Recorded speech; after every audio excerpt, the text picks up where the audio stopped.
అందరికీ నమస్కారం. ఎండాకాలం వచ్చిందంటే అన్నీ చల్లగా చలువ చేసే వస్తువులు ఎక్కువ వాడాలని అంటారు పెద్దవాళ్ళు. ఇలా ఆయిల్ పొయ్యి మీద పెట్టేసి జీలకర్ర, ఆవాలు, ఎండుమిర్చి, ఎల్లిపాయలు, కరివేపాకు వేసి అవి వేగిన తర్వాత ఒక దోసకాయ పెద్ద ముక్కలు కట్ చేసి, 2 టమాటాలు కూడా పెద్ద ముక్కల్లాగానే కట్ చేసి ఇలా ఆయిల్లో వేసేయాలి. వేసేసి కొంచెం అటు ఇటు వేగిన తర్వాత పసుపు, సాల్ట్ వేసుకోవాలి.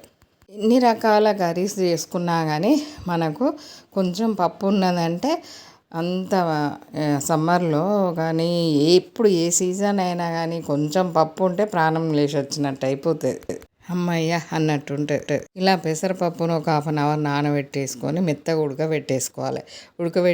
ఉడికిన పప్పుని ఏం చేయాలంటే ఇంకా మనము బాగా టమాటాలును దోసకాయలు ఆయిల్లో వేయించేసాం కదా, ఇంకా అందులో ఈ పప్పు వేసేయాలి. ఉడకబెట్టిన పప్పు కొంచెం ఒక రవ్వ పసుపు వేసుకోవచ్చు ఉడికేటప్పుడు. పప్పులో ఒక గుప్పెడు శనగపప్పు కూడా వేసాము. ఇలా చాలా బాగుంటుంది. వక్కలు తింటా అంటే తలుగుతే చాలా బాగుంటుంది టేస్ట్.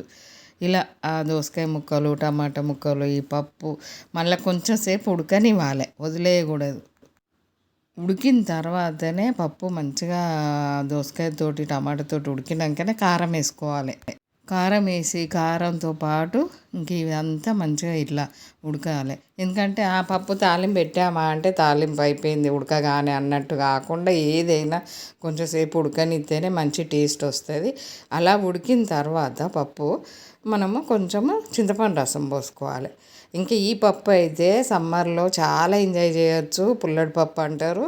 మనం ఎప్పుడు పెసరపప్పు టమాటా, పెసరపప్పు దోసకాయ ఇలా వేసుకుంటామో, కానీ ఇది కూడా మనము కొంచెం చింతపండు రసం వేసేయాలి. అటు సాంబారు కాదు, ఇటు ముద్దపప్పు కాదు.